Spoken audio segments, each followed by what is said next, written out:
Então, bom dia a todos, graça e paz, uma feliz e abençoada semana. Hoje é o terceiro dia da nossa jornada, em nome de Jesus iniciamos. E vamos falar, o tema central é libertação. Vamos falar sobre a libertação do espírito acusador. Gente, isso é muito sério, né?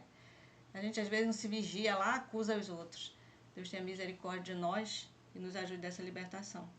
Conosco está a nossa querida irmã Giovana, da Associação ABA. Com você a palavra. Bom dia a todos os irmãos. Em nome de Jesus, vamos dar início, né, ao Santo Culto. Todas as madrugadas estamos aqui 40 dias para orar, né, para tirar todas as coisas ruins, para que Jesus venha nos abençoar a cada dia. Eu vou começar lendo em 1 Coríntios 2:11, que diz: porque qual dos homens sabe as coisas do homem, senão o espírito das coisas do homem? Senão o espírito do homem, porque nele está. Assim também ninguém sabe as coisas de Deus, senão o espírito de Deus. Então, né, o reino espiritual existe e é real. Nós podemos e não nós podemos vacilar, né? Se a gente sabe que o reino espiritual existe, e sabemos que são dois, né? Dois lados, o espírito de Deus e o espírito dos homens, devemos vigiar todo instante. Devemos viver atentos, como o apóstolo Paulo, né? Pois ele estava consciente dos ataques do inimigo, né? Se o inimigo, a gente sabe que existe o reino espiritual, e o inimigo está atento, querendo tragar, né, bramando como leão, qual é a nossa obrigação? Que se a gente conhece também que o Espírito de Deus está do nosso lado, se a gente conhece que Deus está do nosso lado, a gente tem que estar vigilante a todo momento, sem cessar, vigiar, orar, cantar, para que as coisas do inimigo não venham sobre nós. No jardim do Éden, Satanás estava ali como um enganador, porque ele tem 3 estratégias, né? Ele engana, primeiro ele tenta, depois ele engana, para depois ele acusar. Então, ele estava ali naquele momento no Éden, no jardim do Éden, enganando Eva, né? Para depois ele estava tentando Eva, para depois ele enganar, né? Falar que não ia haver nada não, que não ia enxergar nada não, que ia ficar do mesmo jeito, né? Então, primeiro ele tentou para ela comer a maçã, depois ele enganou, dizendo que o que Deus falou não era nada daquilo, e depois ele acusou, foi ela, né? Ela que comeu. Então, é isso será que fez com Eva? Tentou Jesus, e a gente, será que também não vai fazer? Está fazendo a todo momento, né? Está tentando a todo momento. Só vai ser enganado aquele que não estiver vigiando, né? O diabo te ajuda a pecar, mas depois ele te prejudica. Então, se você não estiver atento, ele vai te ajudar a pecar, né? Qualquer um de nós, se não estiver atento, vai cair na cilada dele. Tudo que ele puder dar às pessoas, no início parece ser bom, maravilhoso, né? Mas não podemos, não é nada daquilo que ele está falando, né? Por isso não podemos procurar o reino. A gente não precisa estar querendo descobrir coisas, né? Porque o momento que a gente está querendo descobrir, Senhor, me dá isso, Senhor, eu quero isso, Senhor, como será isso? Então, isso é o que faz você cair na cilada, né, do inimigo. Porque ele não dá nada a ninguém, coisa boa, né? Ele não dá nada de graça a ninguém. A Bíblia diz que ele é nosso adversário. Se ele é o nosso adversário, o que é que a gente precisa fazer? Ficar junto? Ficar próximo? Deixar ele se aproximar de nós? Não, de maneira nenhuma, né? Satanás tem o papel de acusar as pessoas. né? Então, a gente não pode vacilar. O que faz vencer Satanás? O que faz você vencer Satanás? Quando ele acusa diante de Deus, quando ele lhe acusa diante de Deus, porque primeiro ele tentou, né? Aí você cedeu, caiu na cilada do inimigo, e agora vai lhe acusar. E o que faz você vencer nessas acusações? Aí aqui diz assim: o diabo, ele tem ciúme, tem inveja das pessoas, porque ele sabe que Deus nos ama. Então, se a gente sabe que Deus nos ama, a gente vai fazer o quê? Pedir perdão, se a gente, né, caiu naquela cilada do inimigo, porque ele estava ali tentando. Primeiro ele tenta. Aí, se você foi tentado e você foi enganado por ele, aí agora você tem que pedir perdão, porque Deus, ele ama, né? Deus ama o pecador. Deus deu tudo por nós. O objetivo de Satanás é prejudicar as pessoas, mas quem tem a luz de Cristo vence o mal. Então, se a gente tem a luz, a gente conhece a palavra, né? Vive na palavra, foi tentado, foi enganado e cedeu à tentação, cabe a você, a qualquer um de nós, voltar, né? Saber reconhecer que Cristo, ele nos ama e que ele é a luz em nós. Se a gente viver honestamente, vivendo, né, sem pecar, e se pecar, temos um advogado, né, que é Cristo. Então, Satanás busca avaliar nossa santidade diante de Deus. Ele sabe que a gente está indo para a igreja, que a gente está orando, ele sabe que a gente está buscando viver na santidade, né? Viver em comunhão com Cristo. E agora o que é que ele faz? Vamos ler em João 13, João 14, 30, que diz assim: em João 14, 30 diz: já não falarei muito convosco, porque se aproxima o príncipe deste mundo e nada tem em mim. Então, quando a gente está buscando a Cristo cada dia mais fervor, buscando com fé, né? Aí Satanás, ele se aproxima da gente. E aí a gente tem que fazer, tem hora que a gente não faz, mas a gente precisa fazer o que Cristo fez, né? Está se aproximando, não tem nada a ver em mim, né? Em Cristo, ele não tinha nada a ver com tudo que era de Deus, tudo que é de Deus, Satanás faz diferente, porque ele busca afrontar, né? Ele gosta de afronta, mas isso foi só com Jesus, né? Só com Jesus, porque Jesus estava o quê? Sempre vigiando, porque nós não somos perfeitos como Cristo. Se a gente viver na perfeição, a gente pode ser, porque a Bíblia diz, sede perfeito como eu sou. Então, a gente só vai conseguir se a gente viver como a gente está aqui nesse momento agora, né? Orando, vigiando, cantando, pregando a palavra do Senhor. Aprendendo cada dia mais de Cristo. Quando a gente viver assim, Satanás não vai ter acesso e não vai ter poder sobre nós. Lá em Jó, no capítulo 1,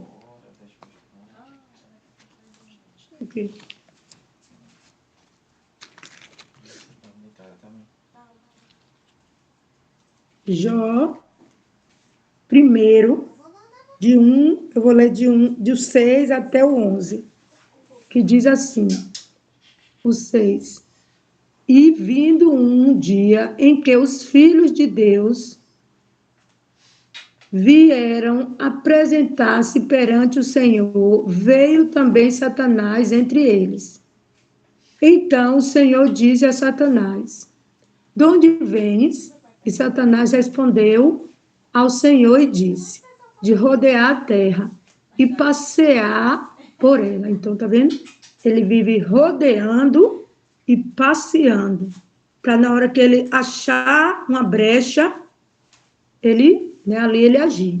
E disse o Senhor a Satanás: observas tu o meu servo Jó, porque ninguém há na terra semelhante a ele, homem sincero e reto, temente a Deus, e desviando-se do mal. Esse é o nosso papel. A gente precisa, se somos cristãos, principalmente conhecedor da verdade, somos reformistas, né? Conhecemos a verdade. E esse deve ser o nosso papel, ser sincero e reto diante de Deus e dos homens. Que era o que Jó estava sendo nesse momento, né? Na vida dele. Sempre na vida de Jó, ele era esse homem, sincero e reto, e temente a Deus. Então respondeu Satanás ao Senhor e disse: porventura teme Jó a Deus debalde? Ou seja, em vão que Jó te segue, que Jó te obedece? Não era em vão. Para Satanás não era em vão, né? Que ele achava que Jó só seguia a Deus porque Jó era abençoado por Deus, né? Que porventura não o cercaste tu de bens a ele e a sua casa e a tudo quanto tem, a obra das suas mãos abençoastes e o seu gado está aumentando na terra, mas estende a tua mão e toca-lhe em tudo quanto tem e verás se não blasfema de ti na tua face. Então ele achou um ponto para ali se aproximar da vida de Jó, né? Então, naquele momento, ele não estava sendo tentando, não estava sendo tentador, né? Ele estava querendo usar para acusar, né? Porque se Jó vacilasse qualquer tanto, ele ia acusar Jó. Mas Jó era muito temente a Deus e sincero. Ele era reto em tudo que ele fazia. Ele não vacilou, né? Mandou tocar em tudo que Jó teve, menos na esposa de Jó, né? Satanás não teve acesso a tirar de Jó a sua esposa. Porque Jó, ele era muito temente, mesmo que a esposa blasfemou contra Deus, falou, abandona esse Deus, mas ela continua ali com Jó. A única coisa que Jó perdeu foi seus filhos, seus gados, seus bens, suas riquezas, mas mesmo assim, com tudo isso, ele não blasfemou de Deus. Ele não cedeu às tentações do inimigo. Satanás procurou a Deus dizendo: Jó só te serve porque está bem e já nem pecou. E já nem pecou, né? Então, ele estava ali querendo uma brecha, quando ele falou isso, para tentar Jó. Para depois ele acusar Jó, mas ele não achou, né? Sede sóbrio. Jesus fala, sede sóbrio.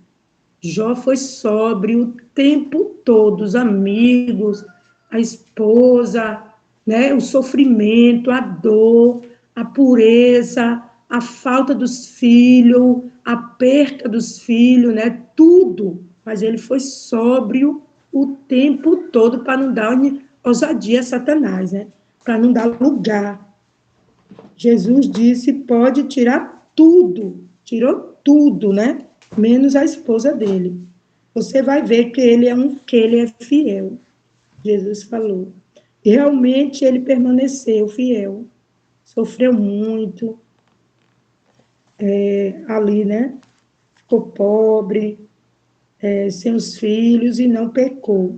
O diabo, ele é perspicaz. Ele acusa Deus, né? Olha o que ele falou, tudo, Deus, o Senhor deu tudo. Claro que a gente precisa de tudo aqui no mundo, né? E a gente precisa mesmo, a gente precisa nos alimentar, a gente precisa de ter nossa casa bem arrumada, a gente precisa de ter nossos filhos ao nosso redor para nos dar alegria, né? Mas ele é perspicaz, né? e fica vigiando cada passo, cada detalhe, o que vai falar, o que vai fazer para a pessoa ceder, né? Os enganos dele, a tentação dele. Lá em Zacarias 3, Zacarias 3, de 1 a 3, diz assim: E me mostrou o sumo sacerdote Josué, o qual estava diante do anjo do Senhor, e Satanás estava à sua mão direita para se lhe opor. Mas o Senhor disse a Satanás: O Senhor te repreende, ó Satanás. Sim, o Senhor que escolheu Jerusalém te repreende. Não é este um tição tirado no fogo? Ora, Josué, vestido de vestidos sujos, estava diante do anjo. Então, devemos ser como Josué, né? Como um tição tirado do fogo, que cai na prova, mas não fica lá prostrado, né? Até que se o inimigo tentar e lhe enganar, e você cair, mas você não vai ficar lá, porque você é um tição né, tirado do fogo. Você é a prova viva do amor de Cristo, que Deus você tem conhecimento que até no fogo, até ali no pecado, você sabe que Jesus lhe ama e pode lhe perdoar. E você não é para ceder às tentações do inimigo. Mas nós não estamos sem intercessor, né, que é o nosso Jesus, como ele intercedeu por Josué, né, e dizendo que ele era um tição tirado do fogo. Jesus também, ele é o nosso intercessor, ele é o nosso advogado, ele vive por nós. Jesus é o intercessor, ele intercede por nós. Em Romanos 8:34 diz, Romanos 8:34. Diz assim, 34. Quem os condenará? Pois é Cristo quem morreu, ou antes quem ressuscitou dentre os mortos, o qual está à direita de Deus e também intercede por nós. Então, Jesus, né? Jesus, ele é o nosso intercessor, ele é o nosso advogado. Foi ele que morreu e deu a sua vida por nós, né? Satanás não tem poder sobre nós. Até se a gente cair uma vez ou duas, a gente tem Jesus Cristo. A gente tem que vigiar para não cair. Até se cair, a gente tem que saber que foi Cristo que morreu por nós. Ele tem o poder sobre nós, né? Então, ele é o nosso advogado, ele é o nosso intercessor, intercede por nós. Paulo deixa claro que Satanás quer acusar, mas ele não tem vitória em quem vive com Jesus.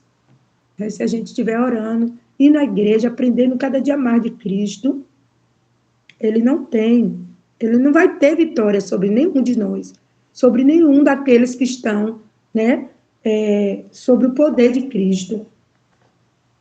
Porque Jesus intercede por nós. Em Hebreus 12:22, deixa eu achar, diz assim, mas chegastes ao monte de Sião e à cidade de Deus vivo, a Jerusalém celestial e aos muitos milhares de anjos. O 23 também diz assim, a universal assembleia e igreja dos primogênitos que estão inscritos nos céus, e a Deus, o juiz de todos, e aos espíritos dos justos aperfeiçoados. Né? Então, a igreja de Deus, né? Que os que estão escritos no livro da vida, se batizou, aprendeu sobre Cristo, estão lutando, não estão desistindo em nenhum momento, né? Satanás tentando, sendo acusado, sendo perseguido, mas mesmo assim, o seu livro está lá escrito no nome da vida, e você não só sai de lá quando você fala assim: eu não quero, não. Eu não aceito viver aqui, não. Eu não quero Cristo, não. Mas enquanto você fala assim: Cristo, eu amo Cristo, eu quero viver com Cristo, né? Então, Satanás não vai ter poder sobre a sua vida. E Jesus, o mediador de uma nova aliança, e ao sangue da aspersão, que fala melhor do que o de Abel, né? Então, assim como o sangue de Abel, né, jorrou clamando por justiça, a gente também, mesmo com tudo que a gente passa aqui na Terra, Jesus Cristo, ele vai fazer justiça, porque ele sabe quem é que está errado, quem é que está tentando, quem é que está indo lá a maltratar, né? Querendo tragar, querendo tirar da linha de Cristo. Deus vê, ele sabe o coração, ele sabe os pensamentos, ele sabe quantos fios de cabelo cada um de nós temos. Ele sabe tudo, ele sabe o desejo da gente estar ali perto de Cristo cada dia mais. Ele viu como Jesus sabia que Jó era reto, temente a Deus. Satanás tentou de tudo, mas não, né? E também ele está tentando a gente, a todo momento. O sangue de Abel clamou por justiça, e o sangue de Jesus clama até hoje por misericórdia e por justiça. O sangue de Cristo nos purifica, e por isso ficamos libertos das acusações de Satanás. Em 1 João 2:1, diz assim, 1 João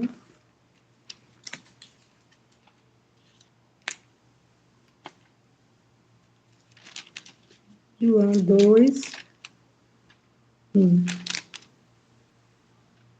meus filhinhos, estas coisas vos escrevo para que não pequeis. E se alguém pecar, temos um advogado para com o Pai, Jesus Cristo, o justo. Usamos advogado quando precisamos aqui na terra, né? E temos o advogado junto ao Pai, que é Jesus, lá no céu. Então, a gente não precisa ficar triste. Jesus conhece o nosso pensamento, Jesus conhece a nossa intenção, Jesus sabe todas as nossas obras. E se o inimigo está tentando, está querendo acusar, está acusando, Jesus é o nosso advogado. Ele sabe, Jesus é intercessor e advogado, porque sonda dele é o suficiente. Tudo de Cristo é o suficiente em nós. A gente só precisa querer viver em Cristo. Minha mesa fica rodeada de livros. Eu amo meu inário, minha Bíblia, eu amo tudo que Jesus traz para mim. Eu busco a Cristo cada dia, cada momento. Minha perna está doendo ultimamente, minha perna está doendo. Eu fico... Tem dias que eu não consigo ir para a igreja, mas tem dia que eu vou com minha perna doendo. Eu tomo remédio, eu busco a alimentação mais saudável possível para viver com Cristo. E o inimigo, ele fica ao redor buscando, tragando, querendo tirar nossas vidas, nossa paz. Mas Jesus Cristo é a nossa paz interior de todo momento que a gente vive. Aqui em Apocalipse 12:9 diz assim, 12:9. E foi precipitado o grande dragão, a antiga serpente, chamada o diabo e Satanás, que engana todo mundo. Ele foi precipitado na terra e os seus anjos foram lançados com ele. Então, ele estava lá no céu fazendo confusão, né? Invejando. É por isso que Cristo não quer que a gente seja invejoso, que a gente seja egoísta, que a gente seja nada do que Satanás foi lá no céu. Por isso que Cristo, ele está dando esse tempo que já era para ele ter vindo, que já era para, né? Tem pessoas ali buscando fiel, cada dia sofrendo, e já era para Jesus ter vindo buscar, mas ele ainda está tendo misericórdia, porque ele sabe que Satanás, ele é um tentador, ele é um acusador, então ele sabe de tudo isso. Os crentes acusados foram libertos pelo sangue do Cordeiro, né? Foi Jesus que nos comprou com todo o fervor do seu coração, foi humilhado, foi maltratado, sem nunca ter pecado como nós. Todos nós temos pecados, mas Cristo, ele não teve nada de pecado. Mas ele derramou o seu sangue inocente por nós, porque ele nos ama. E a gente tem que amá-lo, buscar de todo o nosso coração, né? Pelo testemunho e porque amaram mais a Deus, né? Muitos também derramaram o seu sangue inocente porque amaram mais a Deus do que o mundo. Se a gente ficar amando mais a nossa casa, mais os nossos filhos, mais as coisas desse mundo, né? Viver, olha como está a imensidão de gente que está lá em Salvador, porque ama os cantores, porque ama aquelas músicas, não quer largar, não quer sair por nada, né? Está ali encegueirado, querendo, esse ano começa a se preparar, tem uns que começam a se preparar do início do ano, terminou o carnaval, já está ali se arrumando, se preparando, juntando seu dinheirinho, para no próximo ano estar ali de novo. Então, isso é adoração, isso é ídolo. Não estão amando a Deus, estão amando mais as coisas do mundo e o mundo, né? Venceremos se a gente amar mais a Deus do que a vida aqui na terra, né? Jesus disse, Paulo disse, viver com Cristo é lucro, né? Perder tudo dessa vida. Não viva debaixo da acusação de Satanás, mas também não acuse as pessoas, não julgue ninguém aqui nessa terra, nem julgue a Deus, né? Como Satanás julgou a Deus, julga toda hora. Como Adão, nem como indiretamente, né? Que acusou a mulher que tu me deste, ali acusou Deus. E a mulher de Jó também, que acusou Deus, né? Que disse, amaldiçoa-te Deus. Então, a gente não está no mundo para acusar, né? Julgar as pessoas, nem julgar Deus. A gente tem que viver em humilde. Se foi a gente que errou, perdão, Senhor, me desculpa, Deus. É diretamente a Deus que a gente tem que ir. É Deus que nos perdoa. As pessoas no mundo não estão dispostas a perdoar. Quem perdoa é Deus, que nos comprou com seu sangue inocente, que vive para nos salvar, né? Ele está ansioso, ele não quer que nenhum de nós se perca, mas que tenha a vida eterna. Amém.